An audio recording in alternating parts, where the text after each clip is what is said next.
Sí, tenemos una columna nueva en el programa. Me gusta esto de renovarnos, arranca mayo, segundo día de mayo, me gusta renovarnos, pero una columna que va a versar respecto a temas de actualidad y que le interesan mucho a la opinión pública. Y que nos va a dar que reflexionar, porque de eso se trata, ¿no? Motivar el pensamiento, la opinión. Así que le damos la bienvenida. Exactamente, está Cristian entonces para presentar esta nueva columna. Así es un placer para nosotros recibir al profesor Agustín Courtoisí, que nos va a estar acompañando semanalmente para, como ustedes decían, hablar de temas de actualidad, pero desde otro lado, en esta columna que él ha titulado A Contraagenda. Agustín, buenos días, ¿cómo estás? Buenos días, bueno, muchas gracias por el espacio. La idea con A Contraagenda es tomar desde otro lugar temas que están en la agenda diaria y a veces incorporar otros temas que no están en la agenda. O sea, A Contraagenda es a contraluz, a contracara, a veces a contramano posiblemente. Bien. O sea, por fuera, digamos, de las voces más escuchadas o desde otro ángulo. Sí, lo que le llaman los técnicos la agenda setting, ¿no? Pero no vamos a entrar con cosas difíciles. La idea hoy es hablar desde el 1 de mayo desde un ángulo que tiene que ver no con las cifras de la economía, no con la tasa de desocupación, la población económicamente activa, sino que tiene que ver con los afectos, qué significa para la estima de una persona estar ocupado o estar desocupado. Entonces trajimos 5 imágenes sobre las cuales explorar después un poquito más desde el punto de vista argumental, ¿verdad? Comencemos con la primera. Tenemos aquí un célebre grabado de Walter Crane, Los anarquistas de Chicago. Aquí vemos a los 8 acusados de los presuntos crímenes que se cometieron cuando se reaccionó frente a la policía. Es decir, 5 fueron condenados a muerte, 1 se suicida antes de que lo ejecuten y hay 3 condenados a cadena perpetua. Esto ocurre en el siglo XIX y vamos a ver que el anarquismo ha experimentado una evolución muy particular y vamos a tratar de señalar algunas similitudes. En lo que tiene que ver con el proletariado, el anarquismo tuvo mucho que ver con estas luchas urbanas. En este caso tenemos un famoso cuadro de Giuseppe Pelizza, El Cuarto Estado, que refiere no a las luchas del proletariado, sino a la emigración del campo a la ciudad, lo que vino a engrosar muchas veces los cinturones de miseria de las ciudades, ¿verdad? O sea, es algo así como la marcha de los cañeros de Sendic, pero en siglo XIX en clave italiana. A ver si llegamos a mirar otra de las... Esto es muy interesante. Esto es una placa puesta en 1997 en el cementerio de Waldheim, en Chicago, en homenaje a los mártires. Pero traigo la placa no por el hecho oficial de que las autoridades del Servicio Nacional de Parques tuvieron más de un siglo después la delicadeza de recordarlos, sino por el graffiti anarquista. Vemos la típica A rodeada por el circulito. ¿Y dice? Que dice, primero tomaron sus vidas, ahora explotan su memoria. Es decir, hay una protesta de recordar de un modo mecánico a los héroes, a los luchadores sociales, incorporándolo de alguna manera al sistema para que no siga vigente su mensaje. Pero esto lo vamos a debatir un poquito después, seguramente en esta clave. Esto es otro grafito, como dice la Real Academia en vez de graffiti. 8 horas de obediencia no dignifican a nadie. Y tenemos el mismo los símbolos anarquistas. Esto es Montevideo, 2014, San Salvador y Minas, o Minas y San Salvador, en las paredes de la sede central de la Universidad del Trabajo. Esto es muy interesante porque podríamos decir, bueno, entonces los anarquistas han cambiado. Hace un siglo pedían el tope legal de 8 horas, que parece tan modesto, ¿verdad? El tope legal de 8 horas y morían por ello. Y hoy tenemos jóvenes anarquistas que nos dicen que 8 horas de obediencia no dignifican a nadie. Yo creo que hay una manera de mostrar que esto no es contradictorio. Lo que los anarquistas del siglo XIX pedían era dignidad en el trabajo, dignidad para sus vidas. Hoy algo que parece un refrán propio de amas de casa, 8 horas para trabajar, 8 horas de esparcimiento y 8 horas para descansar. En aquel momento era revolucionario. Una quimera. O sea, las banderas cambian, pero las maneras de conquistar la dignidad pueden ser diferentes. ¿Por qué 8 horas de obediencia no dignifican a nadie? Lo que está en el fondo de esto, si renunciamos a una crítica superficial de esto, ¿no? Alguien podría decir, bueno, esto es un típico graffiti de un nini, alguien que no quiere trabajar, mientras los anarquistas de hace un siglo pedían 8 horas de trabajo, hoy tenemos jóvenes que no quieren trabajar. Pero acá hay una palabra que yo quiero centrarme, obediencia. Acá hay un problema que no se puede medir en términos de cifras, acá hay un problema que tiene que ver con el destrato en el trabajo. hay un problema que tiene que ver con el acoso laboral, del cual vamos a hablar de pronto un poquito más profundamente. Esto tiene que ver con lo que hoy los sociólogos llaman las luchas del reconocimiento, es decir, los seres humanos, por supuesto, tienen reclamos laborales y económicos sumamente legítimos, pero en los reclamos económicos y salariales muchas veces lo que hay es un deseo de ser tratados de manera mucho más humana.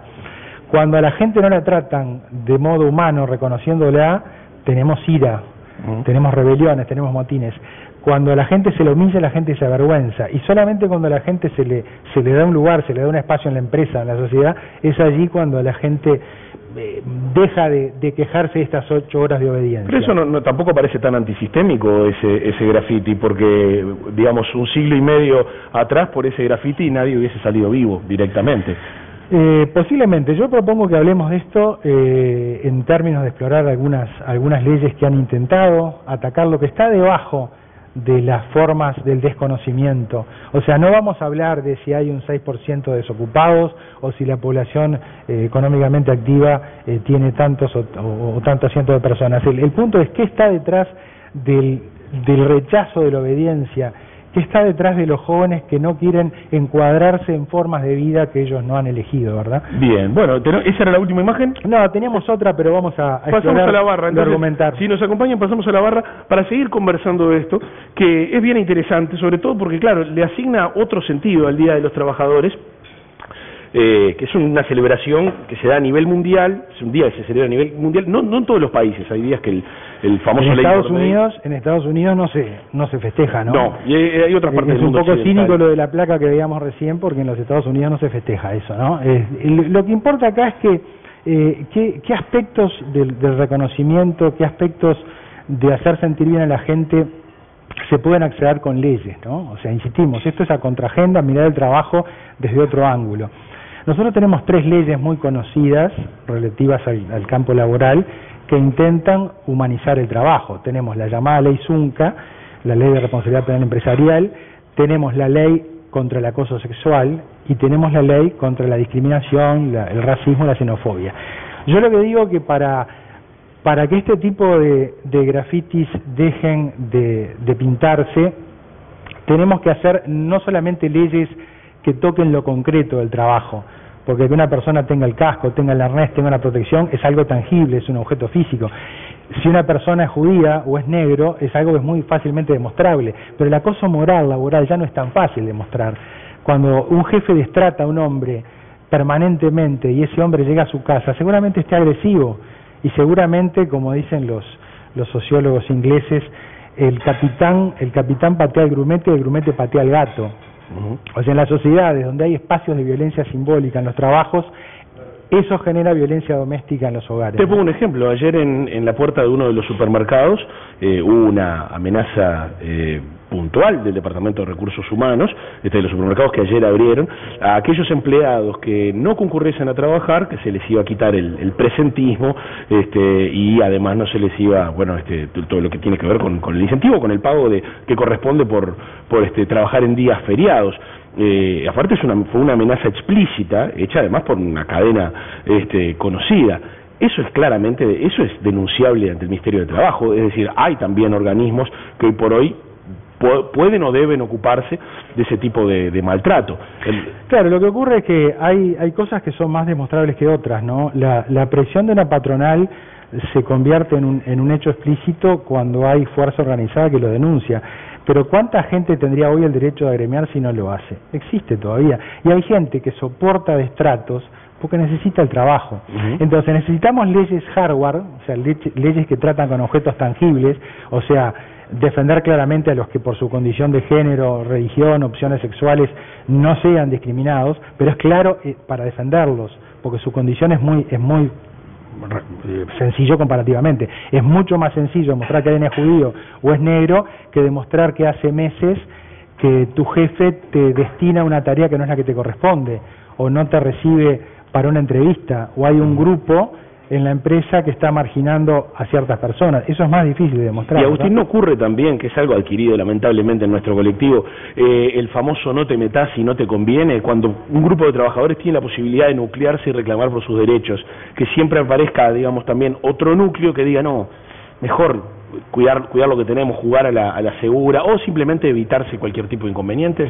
Claro, el no te metas tiene que ver con una sociedad que va camino a convertirse en una sociedad de castas. En el Uruguay, reitero, así como está claro que es malo discriminar por raza o religión, la gente no tiene para nada claro que es muy malo discriminar por clase social. Y hoy vivimos un proceso de discriminación extraordinario. Tenemos nombres para designar a esas personas, los pichis, los hurgadores, los artesanos, en una sociedad que se está asumiendo como que hay que legitimar las diferencias y que incluso hay una enorme protesta respecto de las políticas sociales de darle dinero a personas que están en una situación económica difícil. Yo creo que es una sociedad que no va a comprender el derecho a agremiarse porque enseguida va a pensar en el abuso, pero no ve el abuso que puede haber del otro lado. Es decir, del lado de quienes tienen decisiones o posibilidad de decidir y de pronto están decidiendo siempre por acumular. El problema acá es un tema distributivo. Por eso yo digo, hay un tema de ley de hardware que tiene que ver con la ley de la discriminación, la ley de responsabilidad penal empresarial y también tiene que ver con la distribución de la renta. En los países igualitarios hay más movilidad social. Dinamarca, Finlandia, Suecia tiene mucho mayor movilidad social que Estados Unidos e Inglaterra. ¿Qué significa movilidad social? Cuando no la hay, si tú naces pobre, morirás pobre. Cuando la hay, tenés más chances. El Uruguay no tiene una excesiva movilidad social, más bien en algunos sectores deja bastante que desear. En el caso de los negros, ¿no? Los negros suelen, excepto algunos casos excepcionales, tienden a repetir su historia. Entonces, el tema es, no importa cuánto crezca el PBI, no importa la pobreza absoluta, importa la pobreza relativa. O sea, no importa cuánto tenemos, sino cómo lo repartimos. El día que las clases sociales que deciden entiendan este concepto, que van a vivir mejor si no hay amenazas del lado abajo, creo que el mundo va a ser más tranquilo, ¿no? Claro, pero ¿y cuál entonces es el interés, si tuviéramos que hacerlo así a grosso modo, de que todo siga como está, que no haya esa movilidad social en Uruguay? Bueno, el tema es algo más que la movilidad social, ¿no? La movilidad social es una consecuencia de buscar una sociedad más igualitaria. En una sociedad más igualitaria la gente se siente más respetada y no despreciada. Significa seguir incorporando leyes que habiliten estos derechos, pero también un cambio de cultura, porque no todo lo pueden lograr las leyes. Los uruguayos tenemos como la manía de querer reformar la Constitución cada vez que tenemos un problema. Acá hay algo que tiene que ver con un espíritu, con cambiar la idea, ser más igualitarios, comprender el tremendo daño que se le hace a las personas cuando se las desprecia. Esta frase que decíamos hoy, ¿no? El capitán patea al grumete y el grumete patea al gato. Cuando en una empresa hay acoso laboral sistemático, lo más probable es que ese padre de familia llegue a su casa y le grite a la mujer y al hijo. Y nuestros verdaderos problemas pasan por la violencia doméstica, no si le voltearon una reja a un señor y le quisieron robar el auto, porque no hay cámaras en los dormitorios para documentarlo. Entonces el tema es, si se reduce la violencia general de la sociedad, especialmente en los espacios laborales, seguramente vamos a tener una reducción de los espacios de violencia doméstica, ¿no? El libro que tenemos sobre la mesa es algo para... Bueno, es una recomendación. Richard Sennett se ha ocupado de esto intensamente. El respeto es un trabajo de entrevistas en profundidad, mostrando que la gente adquiere distintas maneras al respeto. Uno es el dominar artesanías. El artesano está orgulloso de sí mismo. El artesano está orgulloso de sí mismo, pero todavía no tiene la posibilidad del orgullo social, de pertenecer a un grupo. Y cuando la gente no pertenece a grupos, se los inventa. O sea, cuando no entendemos que es patria, nos hacemos muy hinchas fanáticos de un club de fútbol. Cuando no pertenecemos a colectivos prosociales, inexorablemente vamos a terminar integrando colectivos tal vez antisociales. Yo creo que la pista por acá, en términos de Richard Sennett, por ejemplo, pasa por fomentar mucho más la inteligencia de las manos, que la gente empiece, y los jóvenes sobre todo, ¿no? Paredes adentro de la Universidad del Trabajo está la solución tal vez a este grafito. 8 horas de obediencia no dignifican a nadie, pero si se ingresara a la Universidad del Trabajo, el saber de reparar un mueble, el pintar algo, el tocar la guitarra, el hacer maquillaje, tal vez le dé un sentido de dignidad importante. Creo que hay pistas varias sobre esto. Me parece que están los mecanismos fríos legales del tipo de distribución de renta. El IRPF posiblemente haya que cambiarlo, pero no abandonarlo porque es una herramienta distributiva y es necesario repartir. No importa que la gente gane más. Hoy se pregunta a todo el mundo, ¿por qué si se gana más hay violencia todavía? Lo que ocurre es que si todos los barcos suben, la diferencia con el que está en el escalón de arriba permanece. El tema es que la diferencia sigue, si me permitís la apreciación, pero se cree, al menos en lo que pasa en Uruguay, que se tiende a equiparar siempre por el mismo lado, que es por el consumo. Es decir, si las clases sociales más bajas o marginales pueden tener el mismo celular, por ejemplo, de las más altas, eso me parece que da una idea en el colectivo de igualdad, cuando en realidad... Sí, es una forma perversa de igualarse, ¿no? Es decir, los países más igualitarios tienen menos consumo, menos consumismo.